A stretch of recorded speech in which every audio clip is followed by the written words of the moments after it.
ஓம் சாயிரா சாயிரா ஓம் சாயிரா சாயிரா ஓம் சாயிரா சாயிரா அன்பே சாயிரா பேரன்பே சாயிரா அகிலம் தளிக்க ஆத்மா விழிக்க அனுதினம் சாயிரா எங்கள் அன்பே சாயிரா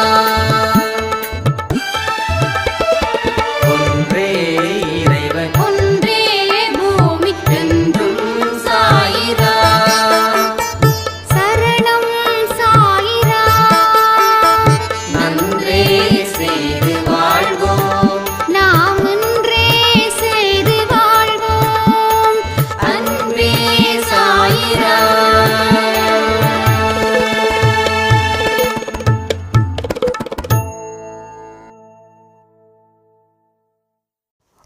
சைரா. என் உயிரின் உயிரானவர்களே, நம்ம வாழ்க்கையில் எதிர்பாராத திருப்பங்கள் நம்மளோட சாயப்பா வந்ததுக்கப்புறம் நடந்திருக்குதுன்னா அதை நினச்சி பெருமைப்படுங்க. அந்த திருப்பு முனை உங்களுக்கு கஷ்டத்தை கொடுக்கலாம், இல்லை சந்தோஷத்தையும் கொடுக்கலாம். எப்படி சந்தோஷத்தை கொடுத்தா நம்ம அதை மனப்பூர்வமாக அக்செப்ட் பண்ணுறோமோ, அதே மாதிரி கஷ்டத்தை கொடுத்தாலும் நீங்கள் அதை மனப்பூர்வமாக அக்செப்ட் பண்ணுங்கன்னா தான் அதனுடைய பவர் என்னன்றது அறுவடை பண்ணும்போது நமக்கு தெரியும். இங்கே இருக்கக்கூடிய மனுஷங்க கஷ்டங்கள் வந்தால் பயப்படுறதோ, சந்தோஷங்கள் வந்தால் சந்தோஷமாக மகிழ்ச்சியாக ஒரு வெற்றி தனக்கு கிடைச்ச மாதிரியும் நினச்சிக்கிட்டு இருக்காங்க. வெற்றிலையும் தோல்வி இருக்கு, தோல்வியிலையும் வெற்றி இருக்கு. நம்ம ஆன்மீக வாழ்க்கை வாடுறவங்க எல்லாருக்கும் தோல்வியில் நிச்சயமாக வெற்றிகள் இருக்கு இருக்கு இருக்கு. இதை மாற்றவே முடியாது. உங்களோட மனப்பக்குவம் அந்த அளவுக்கு மாறி இருக்கணும். அதனால தான் நான் திரும்ப திரும்ப சொல்கிறேன், எது வந்தாலும் அதை சாயப்பா மேலே பாரத்தை போட்டு எடுத்துக்கோங்க, அதை ஏற்றுக்கோங்க. வலி வந்துச்சுன்னா அந்த வலியை அப்படியே ஏற்றுக்கோங்க. உங்களுக்கு குடும்பத்தில் ஒரு பெரிய கஷ்டங்கள் வந்துச்சுன்னா அதை அப்படியே அக்செப்ட் பண்ணுங்க. எந்த அளவில் அந்த கஷ்டம் வருதோ அதே அளவில் சிந்தாமல் சிதறாமல் அக்செப்ட் பண்ணி பாருங்கள். நீங்கள் அக்செப்ட் பண்ணாதான் ஜெயிக்க முடியும். அதை அக்செப்ட் பண்ணனா தோக்க மட்டும்தான் முடியும். சில மனுஷங்க தோல்வி வந்தால் அக்செப்ட் பண்ணுறதே இல்லை. அந்த அக்செப்ட் பண்ணாமல் இருக்கிறதால தான் தோல்விக்கு மேலே தோல்விகள் வருது. பல தோல்விகளுக்கு சொந்தக்காரராக இருப்பதற்கு மெயினான காரணம் என்னென்னா, எந்த ஒரு தோல்வியையும் நான் விரும்பலை. நீங்கள் விரும்புனீங்கன்னா அக்செப்ட் பண்ணுவீங்க. நீங்கள் விரும்பலை,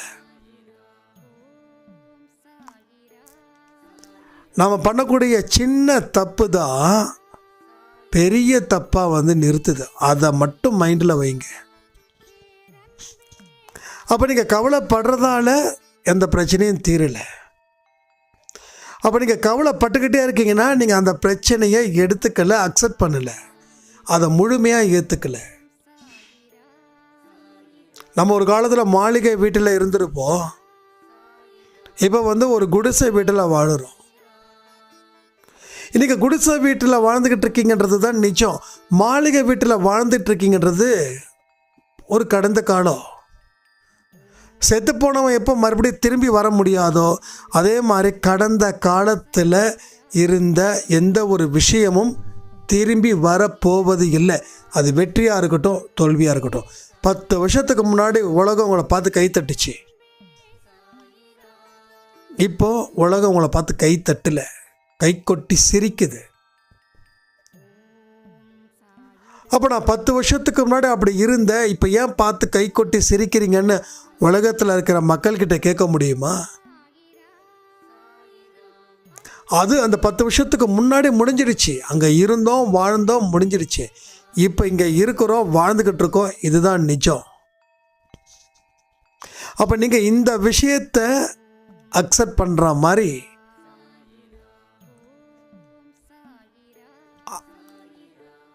மனசில் 100% இந்த தோல்விக்கு பொறுப்பு என்னோடது, நான் இதை உள்வாங்கிக்கிறேன், நான் இதை எடுத்துக்கிறேன், இந்த பெயின் எனக்கு சொந்தமானது, இந்த பெயினை நான் எடுத்துக்கிறேன், இந்த வலியை நான் எடுத்துக்கிறேன், இந்த தோல்வியை நான் எடுத்துக்கிறேன், இந்த அவமானத்தை நான் எடுத்துக்கிறேன். அப்போ தான் நான் வாழ்க்கையில் ஜெயிக்க முடியும் அப்படின்ற ஒரு மனப்பான்மை ஒரு மனுஷனுக்கு வந்துடுச்சுன்னா அவன் 10 வருஷத்துக்கு முன்னாடி ஒரு மாளிகையில் இருந்தான் இல்லையா, அந்த மாளிகை விட பெரிய மாளிகையில் அவன் வாழ்வான். இதுதான் வரலாறு. அடிபட்ட மனிதர்கள் தான் வாழ்ந்ததா சரித்திரம். அழுது புலம்பிய மனிதர்கள் வீழ்ந்து தான் சரித்திரத்தில் இடம் பெற்றிருக்காங்க. வாழ்ந்து இல்லை, விழுந்து.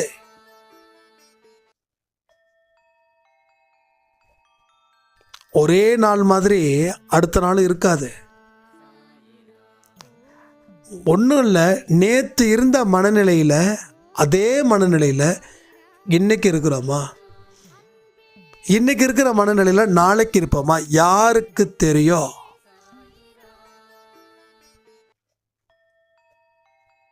நான் நேற்று எப்படி இருந்தேன்? ரொம்ப டயர்டாக இருந்தேன். ஏன்னா ஹெவி ஒர்க், ஒரு சில விஷயங்களால் கொஞ்சம் டயர்டு, மைண்ட் அளவில் டயர்டு. ஏன்னா நேற்று கெஸ்டெல்லாம் வந்திருந்தாங்க, என்ன ஃபீச்சர் அப்படி இப்படின்னு சொல்லி கேள்விகளால் கேட்க ஆரம்பிச்சிட்டாங்க. அவங்களுக்கு பதில் சொல்கிறது ரொம்ப கஷ்டமாக போயிடுச்சு. ஏன்னா அவங்க அப்படி தான் கேட்பாங்க, அவங்களுக்கு அந்த உரிமை இருக்குது. ஓகே, அதை நான் தப்பு சொல்லலை, குறை சொல்லலை. பட் நம்மளுடைய விஷயத்தை அவங்க அக்செப்ட் பண்ணணும் அப்படின்னு நம்ம நினச்சி பேசுகிறது தப்பு. அப்போது நம்மளுடைய விஷயத்தை அவங்க முழுசாக ஏற்றுக்கணும் அப்படின்னு நம்ம நினச்சோம் அப்படின்னா வரிஸ் தான் வரும். அதில் எந்த விதமான அமைதியோ சாந்தமும் கிடைக்காது. பட் அவங்க சொல்கிறத உள்வாங்கிக்கிட்டு எஸ் இப்படி இருக்குது அப்படி இருக்குது, கடவுளுடைய சித்தம் என்னவோ அது நமக்கு அப்படின்னு சொல்லி, அதனால் அந்த ஒரு டயர்டு நான் எதிர்பார்க்கவே இல்லை. பட் இன்னைக்கு இட்ஸ் வெரி கிளியர். ஏன்னா தெளிவு கிடைக்கும். நம்ம கூடவே இருந்து குழப்பிக்கிட்டே யாரும் இருக்க போகிறதில்ல. வந்தாங்க, பார்த்தாங்க, போனாங்க. அப்போ நம்ம வாழ்க்கையில் இவ்வளோ நடந்திருக்குது, அவ்வளோ நடந்திருக்குது, ஏன் இவங்க புரிஞ்சுக்காமல் இப்படி பேசிகிட்டு இருக்காங்க, நான் அப்படியா இப்படியா, இது தேவையில்லை. அப்போது 10 மனிதர்களும் ஒருத்தவங்க இருக்குதுன்னா ஒருத்தவங்க இல்லைன்னு சொல்லுவாங்க, ஒருத்தவங்க இல்லைன்னா ஒருத்தவங்க இருக்குதுன்னு சொல்லுவாங்க. ஆனால் எது இருக்குது எது இல்லைன்னு நம்ம யோசிக்கணும். நம்ம சாயப்பாவோட வழியில் நின்று யோசித்தா அதில் இருந்து நமக்கு அத்தனை விஷயங்களும் புலப்படும். அப்போ நேற்று மாதிரி இன்றைக்கி இல்லை, இன்றைக்கி மாதிரி நாளைக்கு இல்லை. இப்போ வந்திருக்கக்கூடிய கஷ்டங்களும் துன்பங்களும் இந்த நிமிஷத்தில் கடந்து போயிடுச்சு. நாளைக்கு என்ன நடக்கும், ஏது நடக்கும், நாளைக்கு என்ன நடக்கும், ஏது நடக்கும் அப்படின்றத கடவுள் பார்த்துக்கிட்டோம். ஒரு குருவி, ஒரு காக்கா, ஒரு நாய், இது மாதிரியான மிருகம், விலங்குகள் நாளைக்கு நமக்கு சாப்பாடு கிடைக்கும் அப்படின்னு நினச்சா வாழுதுங்க. இப்போ மனுஷன் மட்டும் ஏன் நாளைக்கு கிடைக்குமா நினைக்கிறா, நாளைக்கு கிடைக்குமா, நாளைக்கு வாழ்வேனா அப்படின்னு நினைக்கிறவன் இன்னைக்கு இந்த நிமிஷத்தில் அவன் எடுக்கிறான். எதை எடுக்கிறான்? நம்பிக்கையை எடுக்கிறான். அப்போ நம்பிக்கையை இழக்க ஆரம்பிக்க அவனுக்கு எப்படி சந்தோஷம் இருக்கும், எப்படி செல்வம் இருக்கும், எப்படி பேர் இருக்கும், எப்படி புகழ் இருக்கும், எப்படி நல்லது நடக்கும்.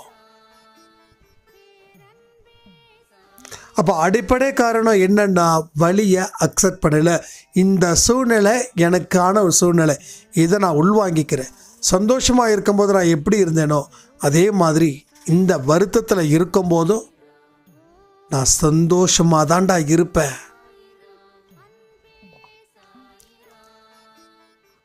அப்படின்னு மனசில் உள்வாங்கி உங்களுடைய செயல்களை வெளிப்படுத்தணும். ஆனால் மனசில் என்ன உள்வாங்குறோம்? சோகம், தீராத துன்பம். இதை உள்வாங்குறீங்க. ஏன் வாங்குறீங்க? ஒரு கடைக்கு போயிட்டு விஷத்தை வாங்குவோமா, இல்லை ஆரோக்கியமானதை வாங்குவோமா? நம்ம எல்லாமே விஷத்தை தான் வாங்குகிறோம்.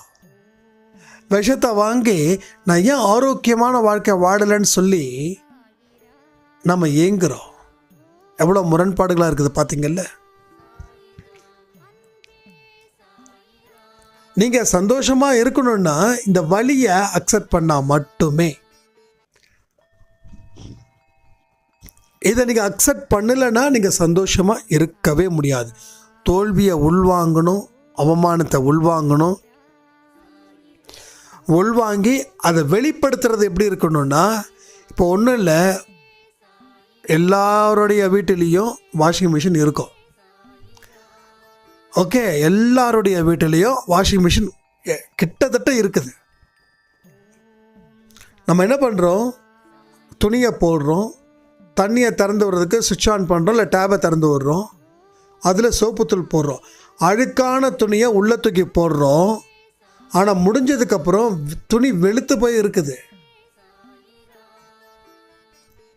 போனது அழுக்கான துணி, வந்ததோ வெளுத்து போன துணி, அழுக்கு நீக்கப்பட்ட துணிகள். அந்த துணியில் ஒரு மாதிரியான வேர்வை ஸ்மெல் இருக்கும், அழுக்கு நிறைஞ்சிருக்கும். ஆனால் வெளியில் வந்த துணியோ போட்ட துணி வரல. ஏன்னா அந்த சோப்பு தண்ணி எல்லாம் அந்த துணியோட விஷயத்தை மாற்றுது. அப்போ ஆன்மீகன்றது தான் அந்த சோப்பும் தண்ணியும் மாதிரி. அந்த அழுக்கு இருக்கு பாருங்க, அது துன்பம். அந்த துன்பத்தை இந்த ஆன்மீக கடவுள் வழிபாடு என்ன பண்ணுதுன்னா, அது டோட்டலாக சுத்தப்படுத்துது. சுத்தப்படுத்தி எந்த அளவுக்கு அழுக்காக இருக்குதோ அதை விட வெளிர் வெண்மையாக வெளியில் கொடுக்குது.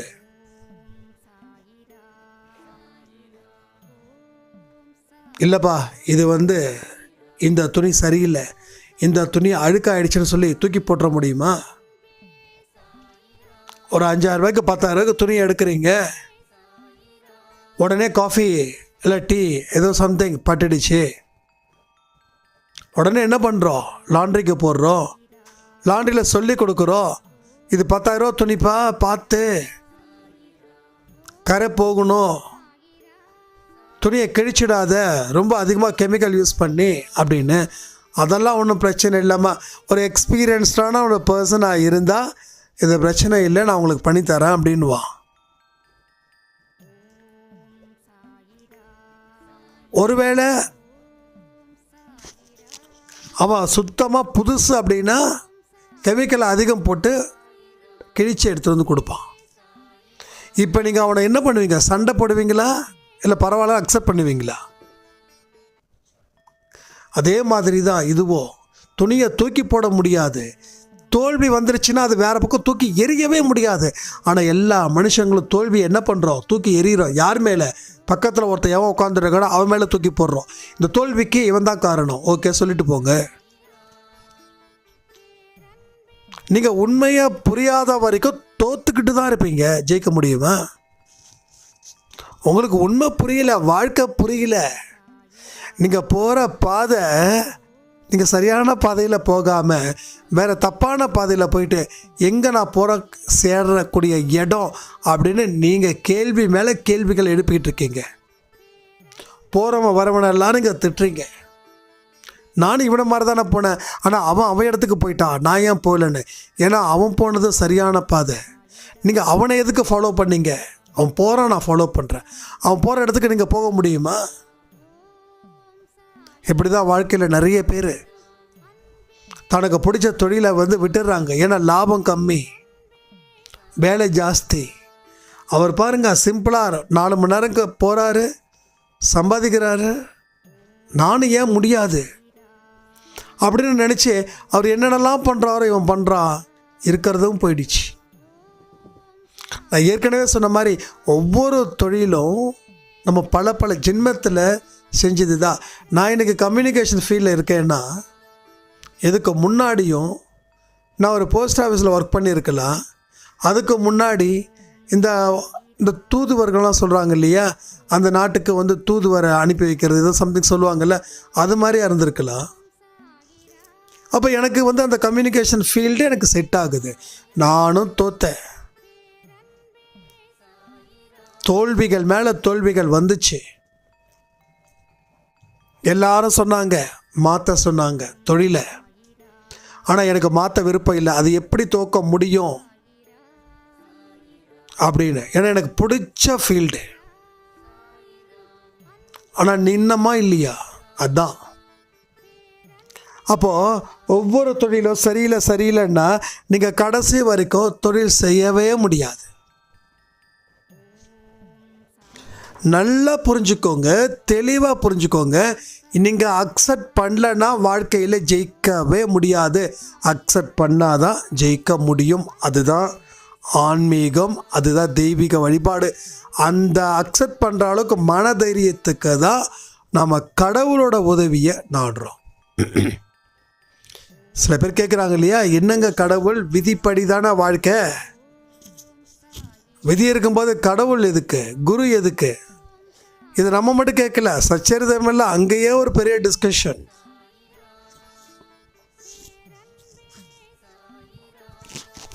அப்போ வந்து ஒரு விஷயத்தை நல்லா புரிஞ்சுக்கோங்க.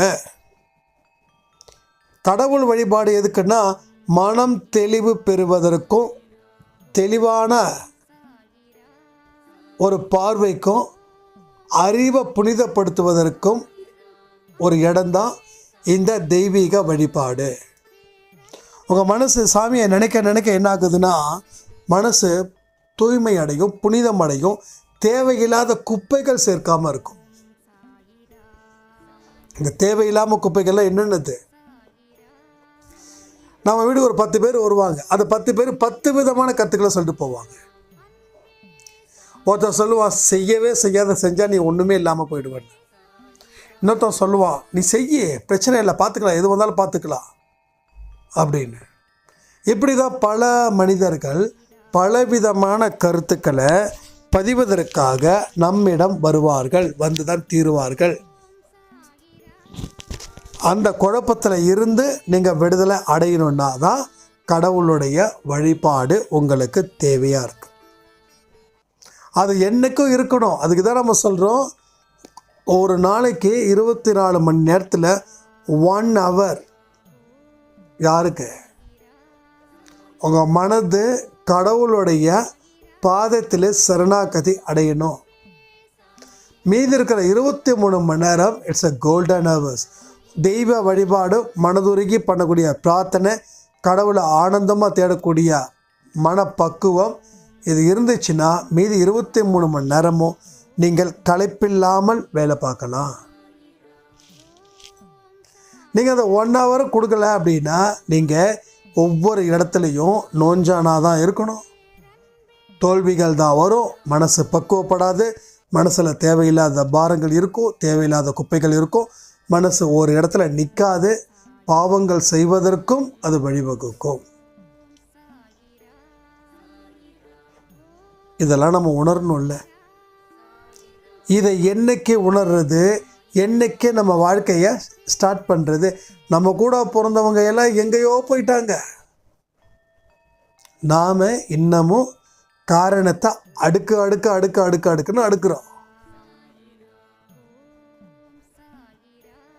உங்களுக்கு அந்த தெளிவான புத்தி எங்கே வேலை செய்யலைன்னா மனம் குழம்பிய நிலையில் இருக்கு. இவங்க இதை பண்ணுவாங்களோ, அதை சொல்லுவாங்களோ, நம்ம இப்படி இருக்குமோ அப்படி இருக்குமோன்னு ஒரு குழப்பமான நிலை. யாருக்கெல்லாம் காலையில் 10 மணிக்கு சாப்பிட்டுட்டு 11 மணிக்கு தூக்கம் வருதோ அவங்க அத்தனை பேரும் குழப்பமான நிலையில் இருக்கக்கூடிய குழப்பவாதிகள். ஏன்னா அவங்க மனசு கண்டதை யோசிச்சு குழம்பி போய் தெளிவு கிடைக்காம, ஒரு மனுஷன் ஓடுறான்னு வச்சுக்கோங்க, ஒரு கிட்டத்தட்ட ஒரு 5 மணி நேரம் ஓடுறான். அந்த 5 மணி நேரம் முடிஞ்சதுக்கப்புறம் அவன் தெளிவாக இருப்பானா மயக்கமாக இருப்பானா யோசிச்சு பாருங்க. ஓட ஓட என்ன ஆகுது, உள்ளுக்குள்ளே இருக்கிற அத்தனை தண்ணியும் வெளியில் வந்துருச்சு வேர்வையா. உடம்புல நீர் சத்து இல்லை, கண்ணு சுருகுது, மயக்கம் போட்டுடுறான். அதே மாதிரி தான் அது உடம்புக்கு ஒரு மயக்கத்தை கொடுக்குது, மனசில் இருக்கிற குழப்பத்துக்கும் ஒரு மயக்கம்தான். காலையில் சாப்பிட்டு 9:30 மணி பக்கமாக படுத்து தூக்கம் வந்தும் தூக்கம் வராமல் 10:30 மணிக்கு படுத்தாங்கன்னா 12-1 மணி வரைக்கும் தூங்குறாங்க. கேட்டால் எனக்கு மைண்டு சரியில்லை, மைண்டில் வர குழப்பங்களுக்கு. அதுக்காக தான் காலையில் பகல் தூக்கம் இல்லை, காலை தூக்கம்.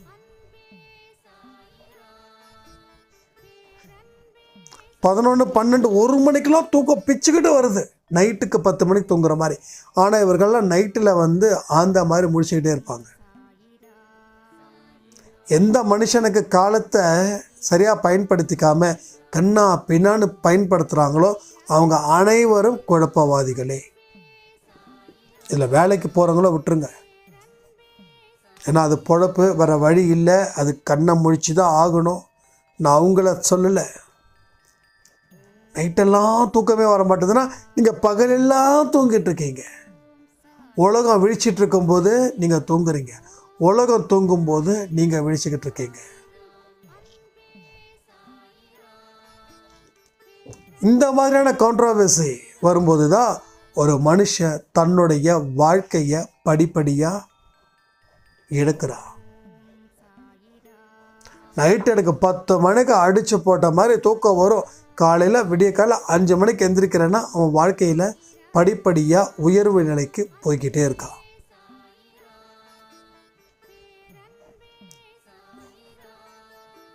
அப்போது குழப்பங்களுக்கு காரணம் தூக்கம். அந்த தூக்கம் வந்தால் தூங்கி ஆகணும், இல்லாட்டி தலைவலிக்கும். நிறைய பேருக்கு பகலில் தலைவலிக்குதா, ஹெல்த் இஷ்யூஸில் 30% தான், மீதி 70% ஒன்லி ஃபார் தட் சைக்காலஜிக்கலாக அஃபெக்ட் ஆகிருக்கும். நான் ஒன்று கேட்குறேன், ஒரு மிஷின் போடுறீங்க, ரொம்ப நேரம் அந்த மிஷின் சுற்றிக்கிட்டே இருக்குது, ஹீட் ஆகுமா ஹீட் ஆகாதா? ஒரு மிக்சியாக போடுறீங்க, மிக்சி ஒரு 2 நிமிஷம் போடுறீங்க, மறுபடியும் 0 கொண்டு வரீங்க, மறுபடியும் போடுறீங்க, மறுபடியும் 0. இப்போ நீங்கள் ஒரு 10 நிமிஷம் மிக்சி போடுங்களா பார்க்கலாம். 10 நிமிஷம், 15 நிமிஷம், இல்லை ஒரு அரை மணி நேரம். ஏன்னா சில மிக்சி எப்படின்னு தெரியாது. ஒரு அரை மணி நேரம் ஒரு மிக்சி போடுங்க, கண்டிப்பாக காயில் போகும். ஏன்? சூடாகுது, அது வேலை பார்த்துக்கிட்டே இருக்குது, அது சூடாகுது. ஒவ்வொரு மிஷினுக்கும் ஒவ்வொரு விதமானது. சில மிஷின் 5 மணி நேரம் ஆனாலும் ஒன்றும் பண்ணாது. நான் மிக்சியை சொல்லலை, வேறு ஏதாவது மிஷினை சொல்கிறேன். வாஷிங் மிஷின்லாம் கிட்டத்தட்ட 2 மணி நேரம் 3 மணி நேரம் விச்சு சாயிரம் தான் இந்த டிப்ஸ் எடுத்து கொடுக்குறாங்க வாஷிங் மிஷின். அந்த வாஷிங் மிஷின் பார்த்திங்கன்னா ஓடும், அது பிரச்சனை இல்லை. ஆனால் அதே வாஷிங் மிஷின் 24 மணி நேரம் ஓடிச்சுன்னா என்ன ஆகுது? ஹீட்டில் காயில் கட்டு. அப்போ நம்ம மூளைக்கு தேவையில்லாத குழப்பத்தை கொடுத்து கொடுத்து மூளை சூடாகுது. மண்டை சூடாகிறதுக்குள்ள ஓடிடுறாங்க இல்லையா? அந்த மண்டை சூடு வர்றதுக்கு காரணம் என்னென்னா, ஓயாமல் நினச்சிக்கிட்டே இருக்கீங்க. சூடு அதிகமாகி தலைவலி, இது மாதிரியான அத்தனை உபாதைகளும் ஒரு மனுஷனுக்கு வந்துடுது. அப்புறம் அவன் எங்கே ஆரோக்கியமாக வேலை செய்வான்? இதெல்லாம் நாம் புரிஞ்சிக்காம என்னுடைய தப்புக்கு காரணம், என் வாழ்க்கையில் வெற்றி பெறாமல் இருப்பதற்கு காரணம், ரோட்டில் எவ போகிறானோ அவன் தான் காரணம். இந்த ஆட்டோக்காரன் சரியாக வந்திருந்தா நான் பாஸ் ஆகிருப்பேன். இதெல்லாம் ஒரு கதையாக போயிடுச்சு. ஆட்டோக்கார் கரெக்டான நேரத்துக்கு, இதெல்லாம் ஒரு காரணமாக சொல்கிறாங்க. இதெல்லாம் நான் கேட்கக்கூடிய ரீசன்ஸ். இதெல்லாம் இந்த அண்ணா நான் இப்படி சொல்லிட்டேன், நீங்கள் இப்படி சொல்லிட்டீங்களேன்னு ஃபீல் பண்ணாதீங்க. நான் யாருடைய ஊரையும் யாருடைய பெயரையும் நான் என்றைக்கும் அதை சொல்ல மாட்டேன். ஏன்னா உங்களுக்கு நீங்கள் இந்த மாதிரியான அனுபவத்தை சொல்லும்போது அது இன்னும் பல பேருக்கு அது நல்லதாக இருந்தால் ஓகே இப்படி வாழணும்னு, அது தப்பாக இருந்தால் ஓ இப்படிலாம் இருக்கக்கூடாதுன்னு ஒரு புரிதலுக்கு எல்லாருக்கும் போய் சேரிட்டோம். It's very simple. என்னோடய வாழ்க்கையில் நான் தோத்துக்கிட்டு இருக்கும்போது நான் பல பேர் காரணத்தை காட்டினதால அந்த தோல்விகளை இருந்து வரவே முடியல. பல தோல்விகளை சந்திச்சுக்கிட்டே இருந்தேன். ஆனால் என்னுடைய மனம் பக்குவப்பட்டதுக்கப்புறம், தோல்விகளை ஒத்துக்கிட்டதுக்கப்புறம் வெற்றிகள் வர ஆரம்பமாச்சு. அப்போ அந்த புத்தி அப்போவே இருந்திருந்தா இன்னும் நல்லா டெவலப் ஆகிருக்கலாம். அப்போ நம்ம மனசில் இருக்கக்கூடிய மோசமான சிந்தனைகள் சொல்லுவாங்க, எனக்கு ஏன்பா நீ உனக்கு பிஸ்னஸ் இவ்வளோ லாஸ் அப்படின்னா, நம்மக்கிட்ட என்ன இல்லையோ அதை ஹைலைட் பண்ண. அவங்கக்கிட்ட அது இருந்தது சார், என்கிட்ட இல்லை. இருந்திருந்தால் அவனை விட 2 மடங்கு நான் சக்ஸஸ் பண்ணியிருப்பேன் ஃபீல்டில். என்னுடைய திறமையெல்லாம் அவனால ஒன்றுமே இல்லை தெரியுமா. அவங்ககிட்ட அது இருக்குது, அதனால் அவன் ஜெயிக்கிறான். என்கிட்ட அது இல்லை, அதனால தான் நான் தோத்தேன். இப்படி தான் நான் உண்மைன்னு நினச்சி சொல்லி தெரிஞ்சிட்டு இருந்தேன். ஆனால் அப்புறம்தான் தெரியுது அது எல்லாமே பொய்யே. அதுக்கும் இதுக்கும் எந்த சம்மந்தமும் இல்லை. நம்மளாக ஒரு கட்டுக்கதையை உருவாக்கி நம்ம அதில் குளிர் காஞ்சிக்கிட்டு இருக்கோம். இந்த மாதிரியான பொழப்பு பிழைக்கக்கூடாது. இது தப்பு, இது பாவம், இனிமேல் நம்ம தப்புக்கு நாம் தான் காரணம். ஏன் மற்றவங்கள நம்ம குறை சொல்லிகிட்டு இருக்கோம்? அந்த மாதிரியான மனப்பக்குவம் வந்ததுக்கு காரணம் சாயப்பா கிட்ட நெருங்கும் போது மட்டுமே. அப்போ நம்ம வழியை ஏற்றுக்கிட்டால் மட்டும்தான் நீங்கள் கடவுள்கிட்ட போய் சேர முடியும். வழியை ஏற்றுக்காத எந்த மனிதர்களும் கடவுள்கிட்ட 100% போகவே முடியாது. ஒரு 1லேருந்து 10% வேணால் வச்சுக்கலாம். ஆனால் நீங்கள் வழியை அக்செப்ட் பண்ணதுக்கப்புறம் கடவுளை பார்க்கக்கூடிய பார்வை இருக்கே, அது வேறு பார்வை. வழியை அக்செப்ட் பண்ணாத வரைக்கும் நீங்கள் கடவுள் பார்க்குற பார்வை முற்றிலும் வேறுபட்ட பார்வை. அப்போ என்னெல்லாம் சொல்லுவாங்கன்னா, எனக்கு இந்த ஒரு விஷயம் நடந்துருச்சுன்னா உன் கோயில் உண்டியில் 100 ரூபா போடுறேன், 1000 ரூபா போடுறேன், 10,000 ரூபா போடுறேன், 10 பேருக்கு சாப்பாடு போடுறேன். இந்த மாதிரி நம்ம பேசுவோம். நம்ம வழியை அக்செப்ட் பண்ணாமல் இருக்கிறதுக்காக தான் இதை நம்ம செய்கிறோம். ஆனால் வழியை அக்செப்ட் பண்ணதுக்கப்புறம் உங்களுக்கு வாழ்க்கையில் உயர்வு நிலைக்கு வந்ததுக்கப்புறம் தான் நீங்கள் செய்வீங்கன்ற ஒரு விஷயத்தை முன்னாடியே மனப்பூர்வமாக செய்ய ஆரம்பிச்சிருவீங்க. அன்பே சாயில் ஒரு விஷயத்தை நான் ரொம்ப பெருமையாக சொல்லணும். பிரச்சனை தீராமலே நான் சந்தோஷமாக இருக்கிறேன்றாங்க. இது வழியை உணர்ந்துட்டாங்க. எஸ், நான் என் வழியை உணர்ந்துட்டேன்ப்பா, இனி எனக்கு எல்லாமே நல்லபடியாக நடக்கும். வழியை உணராதவர்கள் அந்த வழி இல்லைன்னா தான் அந்த நன்றியை சொல்லுவாங்க. ஆனால் வழியை உணர்ந்தவர்கள் கடவுள்கிட்ட போனதுக்கப்புறம் அந்த வழி உணர்ந்ததால், அவங்க முழுசாக அதை அக்செப்ட் பண்ணதால் தெய்வத்துக்கிட்ட நெருங்குதல் அப்படின்றது ரொம்ப ரொம்ப ரொம்ப ஈஸியாக இருக்குது. இதெல்லாம் தெரிஞ்சு புரிஞ்சு உங்கள் வாழ்க்கையை வாழ்ந்தீங்கன்னா சாயப்பா உங்களுக்கு என்னென்னலாம் கொடுக்கணும்னு நினைக்கிறாரோ அத்தனையும் கொடுத்து உங்கள் வாழ்க்கையில் வெற்றி பெற செய்வார்னு சொல்லி இந்த ஆடியோவை முடிக்கிறேன். ஜெய் சாய்ராம்.